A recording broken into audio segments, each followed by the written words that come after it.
Señales en la carne. Ubicados ya en el recorrido semanal de estudios de las porciones de la Torá, nuevamente nos encontramos con una doble bendición. Dos parashiot, que llevan por nombre Tazía y Metzorá, y que abarcan del capítulo 12 al 15 del libro de Levítico, las cuales nos ayudarán a conocer y a comprender más de Dios y cómo maneja el mundo, para saber nosotros cómo vivir nuestra vida y estar en bendición. En estas porciones, la Torá continúa con las leyes de pureza física y espiritual. El foco de esta porción es la tzaraat, una aflicción física sobrenatural que llegaba para advertirle a alguien que debía cuidarse de no hablar mal de los demás. La enfermedad progresivamente afectaba la casa, la ropa y luego la piel de la persona, a menos que el individuo corrigiera su camino y siguiera el proceso de purificación que define la Torá. Hay dos clases de transgresiones con la palabra. La sonará, literalmente, mala lengua. Efectuar declaraciones despectivas o dañinas sobre otra persona, incluso si lo que se dice es verdad. Y regilut, chismerío. Decirle a alguien las cosas negativas que otra persona dijo o que hizo en su contra. Levítico 13, 2. Cuando el hombre tuviera en la piel de su cuerpo hinchazón, o erupción, o mancha blanca, y hubiera en la piel de su cuerpo como llaga de lepra, será traído a Aarón el sacerdote o a uno de sus hijos los sacerdotes. En la traducción textual del original hebreo dice, y será en afección de tzaraat en la piel de su carne. En este versículo se usa el término, ve allá, y será, que denota alegría. La tzaraat es una aflicción muy dolorosa. ¿Qué alegría podía haber al sufrir de ella? El dolor puede verse como significativo o azaroso. Si el dolor tiene significado, como el dolor que acompaña al dar a luz, es más soportable.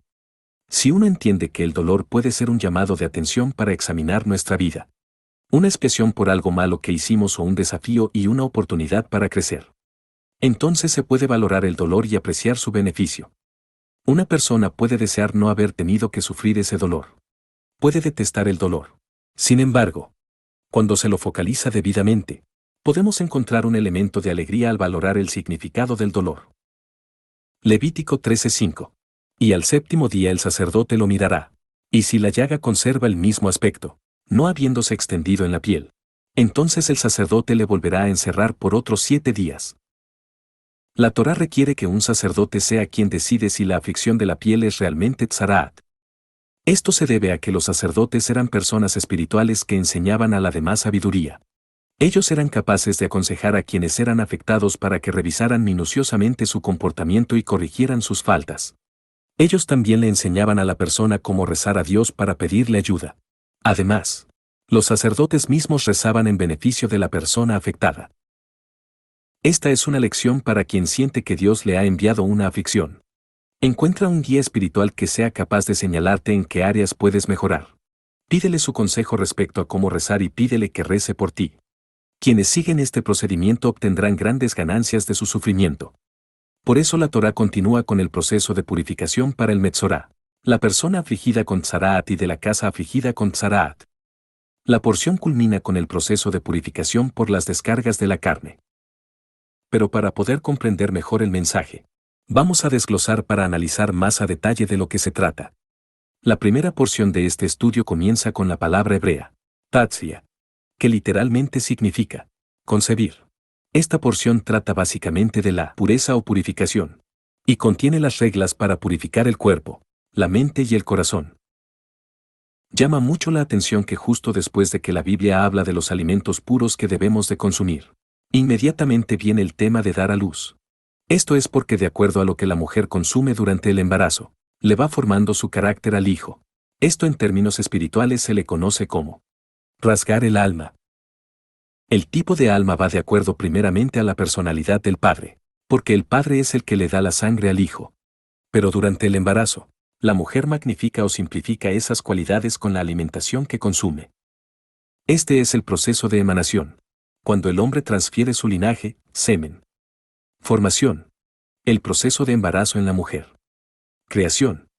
El momento de dar a luz. Pero luego la Biblia nos dice algo inquietante. Levítico 12:2.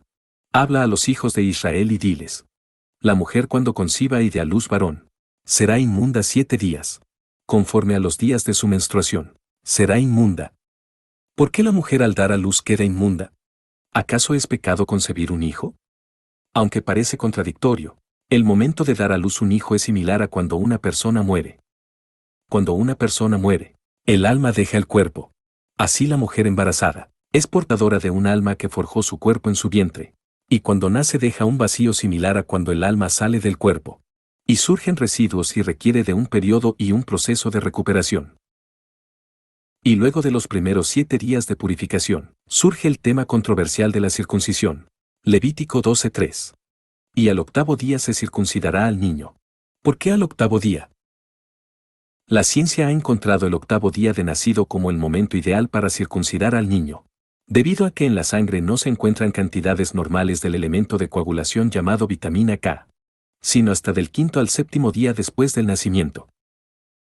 Además, otro factor coagulante conocido como protrombina solo existe en cantidades de más o menos el 30% de lo normal para el 3er día, mientras que para el 8º día su proporción es más elevada que en cualquier otro tiempo de la vida del niño, pues alcanza el 110% de lo normal, por lo cual se evita cualquier riesgo de hemorragia.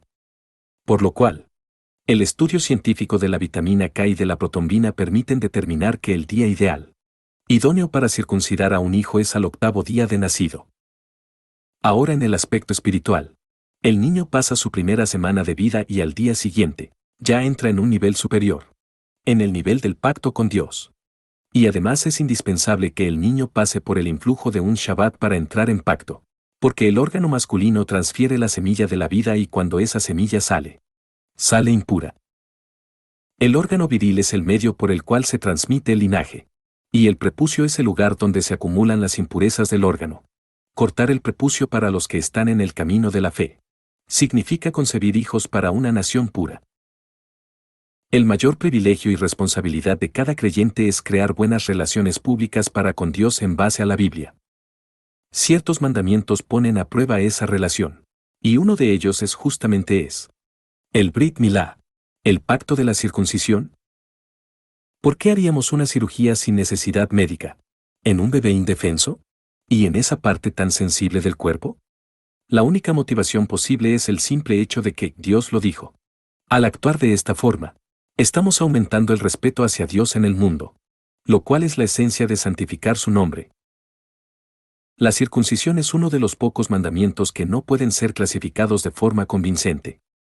Circuncidar a un niño en su 8º día de vida no parece servir a ningún propósito espiritual. A esa edad, cualquier cosa que le pase al niño no solo es involuntaria, sino que está muy cerca de ser incluso inconsciente. Resulta difícil ver cómo una experiencia como aquella podría afectar el carácter humano. Además, como una marca indeleble que sirve para identificar a quien está circuncidado como un sirviente de Dios, tiene la desventaja de haber sido impresa en una parte del cuerpo que suele estar tapada. Por lo tanto, pareciera no tener otro propósito que la corrección en un defecto físico de nacimiento. Génesis 17, 1, 2 y 11. Era Abrem de edad de 99 años, cuando le apareció Adonai y le dijo: Yo soy el Dios Todopoderoso. Anda delante de mí y sé perfecto. Y pondré mi pacto entre mí y ti. Y te multiplicaré en gran manera. Circuncidaréis, pues, la carne de vuestro prepucio. Y será por señal del pacto entre mí y vosotros. Dios le estaba instruyendo a Abraham que se hiciera el Brit Milá y que, de esa forma, alcanzaría la perfección. Inmediatamente después de eso, Dios le dice a Abraham que le cambiaría el nombre, que hasta entonces era Abrem, por Abraham. Dios estaba llevando a Abraham a un nivel de existencia completamente diferente, sacándolo de los límites del destino, que hasta ese entonces había impedido que tuviera hijos. Es claro de los versículos que esta promesa y la de un pacto eterno entre Dios y los descendientes de Abraham dependía de que Abraham hiciera su propio pacto con Dios. El pacto de la circuncisión.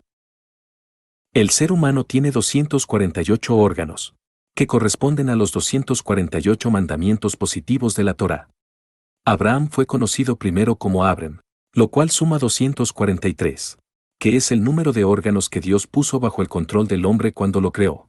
La adición de la letra hebrea Hei, cuyo valor numérico es 5, en el cambio de nombre de Abrem a Abraham, hizo que la cuenta aumentara a 248. Los 5 órganos adicionales implicaban que el hombre estaba ahora en control de las 2 orejas, los 2 ojos y el órgano sexual. El cambio de nombre y este control adicional fueron producto de la circuncisión. El hombre tiene 2 aspectos. Por un lado, es una criatura de este mundo al igual que todas las demás especies. Puede que tenga una mayor inteligencia, pero tiene las mismas motivaciones y fuerza vital que el resto de las criaturas vivientes. Por otro lado, el hombre es también el vínculo que hay entre este mundo y el mundo espiritual superior. Cuando Dios quiere enviar algo al mundo físico, siempre lo hace por medio del alma de los seres humanos. Incluso los milagros de Egipto y la entrega de la Torá en el monte Sinaí requirieron que Moisés actuara como el intermediario de Dios. Esta dimensión adicional de los seres humanos, su habilidad para ver más allá de lo físico y para escuchar el mensaje de lo infinito, requiere un control especial sobre los ojos y oídos que no viene programado de forma innata en el hombre. Para poder ver y oír más allá de la naturaleza, el hombre debe enseñarle a sus ojos y oídos a ser más que receptores pasivos.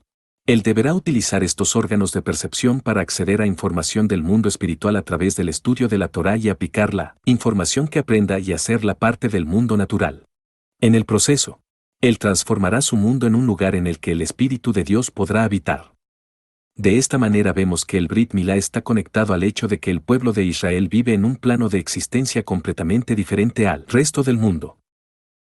El Nuevo Testamento también toca el tema de la circuncisión, nada menos que con el propio Mesías. Lucas 2:21. Cumplidos los 8 días para circuncidar al niño, le pusieron por nombre Yeshua, Jesús, el cual le había sido puesto por el ángel antes que fuese concebido. Este es uno de los pasajes más difíciles para la teología que enseña que no se debe circuncidar, nada menos que el fundador de la fe, la piedra angular. El Mesías fue circuncidado al 8º día.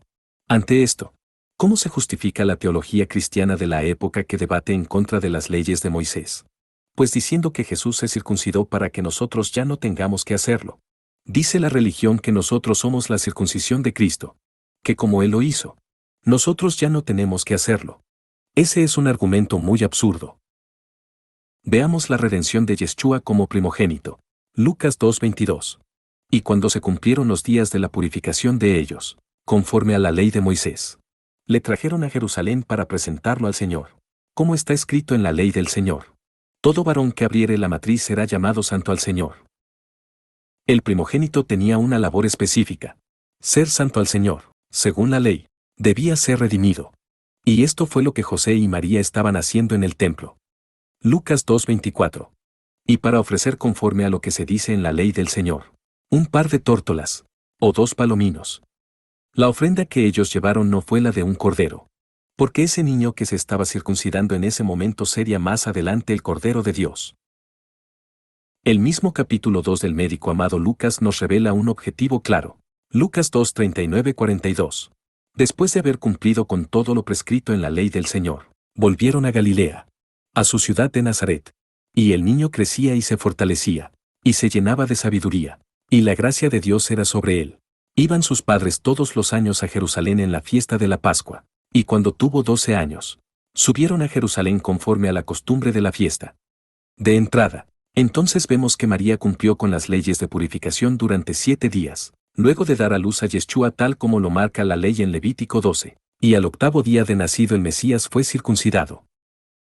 Y aquí se revela un misterio. La primera gota de la sangre redentora que derrama el Mesías fue justamente cuando es circuncidado, o sea, cuando es introducido al pacto.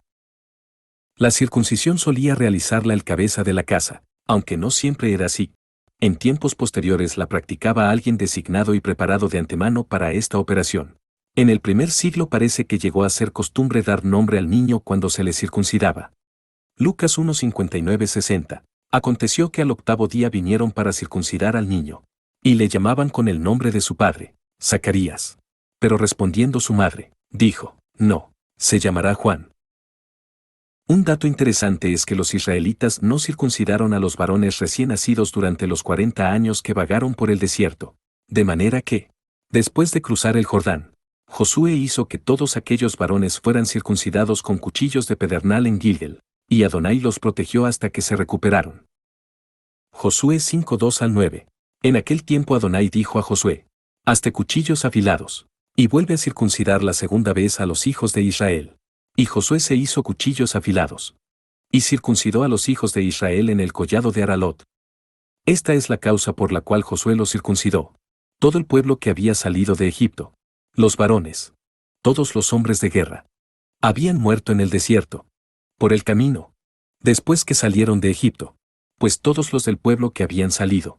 Estaban circuncidados. Más todo el pueblo que había nacido en el desierto. Por el camino. Después que hubieron salido de Egipto.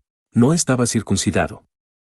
Porque los hijos de Israel anduvieron por el desierto 40 años, hasta que todos los hombres de guerra que habían salido de Egipto fueron consumidos. Por cuanto no obedecieron a la voz de Dios.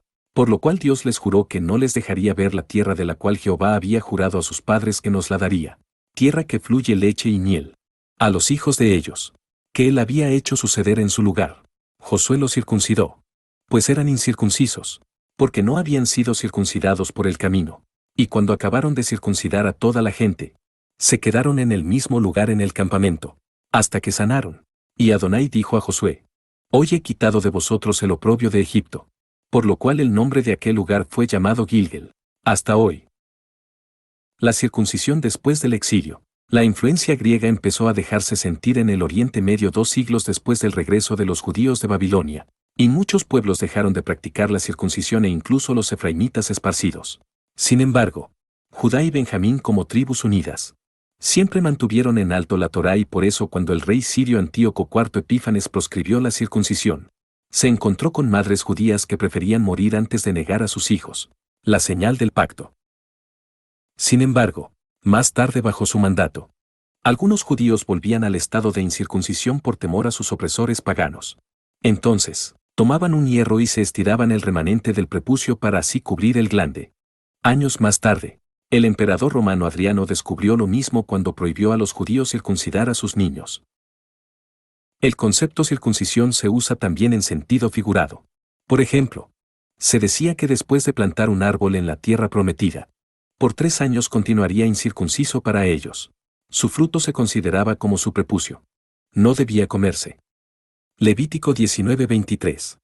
Y cuando entréis en la tierra, y plantéis toda clase de árboles frutales, consideraréis como incircunciso lo primero de su fruto.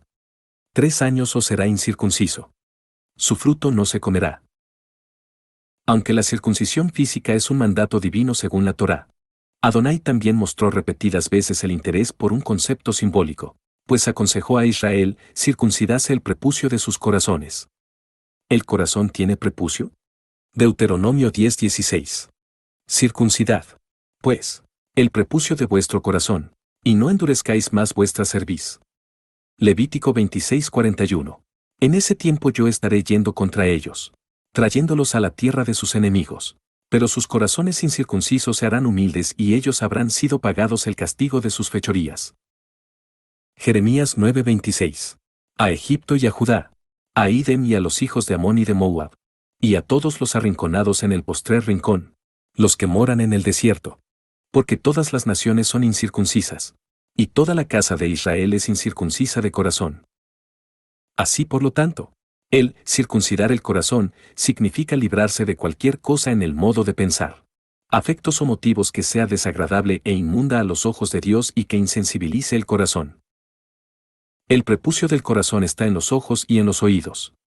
El corazón se llena de lo que ve y de lo que escucha. Y luego de eso habla. Y de la abundancia del corazón habla la boca. Circuncidar el corazón es llenarse del conocimiento de la palabra de Dios.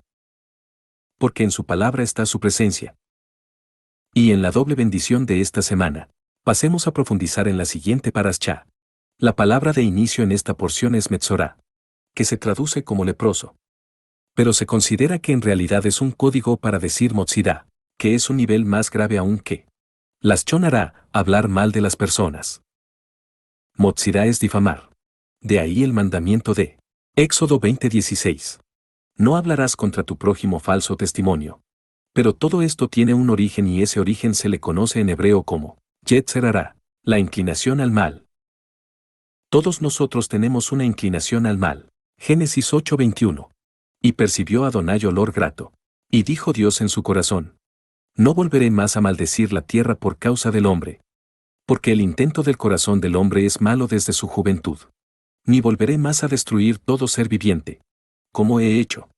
Eclesiastés 7:20. Ciertamente no hay hombre justo en la tierra, que haga el bien y nunca peque.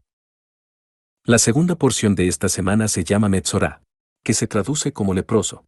Pero si dividimos esta palabra en dos, Metzo, que significa salió, y Ra, que significa maldad, entonces el significado profundo de Metzorá es salió la maldad. ¿De dónde salió la maldad? Si en todos nosotros está una inclinación al mal, ¿cómo llegó a nosotros ese Yetzer Hará? ¿Quién sembró en nosotros esa inclinación al mal? El universo está dividido en dos: el mundo físico y el mundo espiritual, la realidad y la verdad. Los 10 mandamientos son el conducto de luz que conecta estas dos partes del universo. Y Dios concentra todo este sistema en un concepto muy humano: el matrimonio. El hombre es creado con una luz circundante. Por eso es el que sale de casa a trabajar. Es el proveedor y el protector de la familia. La mujer es creada con una luz interior. Por eso es más emocional, más sentimental y proyecta más su belleza. El varón está creado para el aspecto material. La mujer está creada para el aspecto espiritual e intelectual. Este sistema se complementa cuando el hombre y la mujer se casan y tienen hijos. El hombre es quien aporta la sangre al hijo, el linaje. Y cuando éste sale del hombre, sale impuro. Ahí lleva todos los aspectos negativos del papá. Levítico 15:2. Hablad a los hijos de Israel y decidles: cualquier varón, cuando tuviere flujo de semen, será inmundo. Y esto se transfiere hasta la tercera y cuarta generación. Por eso el mandamiento dice, Éxodo 25:6. No te inclinarás a ellas, ni las honrarás. Porque yo soy el Señor tu Dios, fuerte, celoso, que visito la maldad de los padres sobre los hijos hasta la tercera y cuarta generación de los que me aborrecen, y hago misericordia a millares, a los que me aman y guardan mis mandamientos. Entonces no es que los hijos paguen por los pecados de los padres. Se trata de que los aspectos negativos de los padres se transfieren a los hijos y a los nietos y hasta los bisnietos. Por eso es que en todos nosotros hay una inclinación al mal. El Yetzer Hará. Entonces todos los aspectos negativos que tenemos son herencia genética del papá, y se magnifican o se simplifican por la formación que nos da nuestra madre. Esa negatividad heredada debe de ser corregida por la educación intelectual y espiritual que la madre debe de dar al hijo. Proverbios 1:8. Oye, hijo mío, la instrucción de tu padre, y no desprecies la dirección de tu madre. Eso explica por qué la madre regularmente es muy incisiva en el cuidado de los hijos, pues ya viene equipada con ese deber implícito. Entonces el matrimonio es la expresión de la unión de las dos partes del universo, para crear un mundo nuevo donde se conciban hijos, donde el padre con su luz circundante se encargue de proteger e instruir, y donde la madre con su luz interna se encargue de educar y dirigir. Y de esta manera se controla esa negatividad que nos inclina al mal. Ahora bien, cuando estas dos partes del universo expresadas en el matrimonio, en lugar de complementarse, chocan y no hace cada uno su función, el mundo que crearon como matrimonio se contamina, y comienzan a brotar enfermedades. Levítico 13:2. Cuando el hombre tuviere en la piel de su cuerpo hinchazón, o erupción, o mancha blanca, y hubiere en la piel de su cuerpo como llaga de lepra, será traído a Aarón el sacerdote o a uno de sus hijos los sacerdotes. 3 características de la lepra que trata esta parashá: hinchazón, erupción, mancha blanca. Estas características de la lepra se refieren a 3 tipos de enfermedades que son comparadas con 3 bestias. La hinchazón, en hebreo es set, se refiere a las enfermedades físicas, y se compara con un león que ataca directo y destroza el cuerpo de la víctima. Erupción, en hebreo es apajat, se refiere a las enfermedades emocionales, y se compara con un lobo que merodea a la presa y ataca cuando la víctima está descuidada. La mancha blanca, en hebreo baeret, se refiere a las enfermedades espirituales, y se compara con una serpiente que seduce e hipnotiza a su víctima. Los temas de la porción hablan de la pureza e impureza que van más allá del mundo físico material. Por lo tanto, se puede estar impuro y no estar transgrediendo la Torá. La pureza es una llave de elevación a Dios, que consiste en no dejarse dominar por el deseo externo de la carne. Los instintos impuros, que es nuestra inclinación al mal, son fuertes. pero también es una prueba del dominio de espíritu que podemos tener. La pureza es para tener temor reverencial ante la presencia de Dios. ¿Por qué la mancha en la piel es blanca? Significa que la luz de Dios está aprisionada en nosotros y necesita ser liberada. Es una descarga de la luz divina que ha cegado nuestra alma y espíritu. Es como cuando una persona recibe un destello intenso de luz directamente a los ojos. Ve todo blanco. En este caso es el alma y el espíritu los que han sido cegados y la manifestación es esa mancha de color blanco. Cuando una persona enferma gravemente, en ese momento tiene la oportunidad de liberar esa luz aprisionada en ella. Pero si no lo hace, la ciencia puede sanar la enfermedad de la persona. Pero si al sanar continúa su vida igual a antes de enfermar, lo más seguro es que la enfermedad retorne. Pues la luz sigue aprisionada y el efecto es el mismo.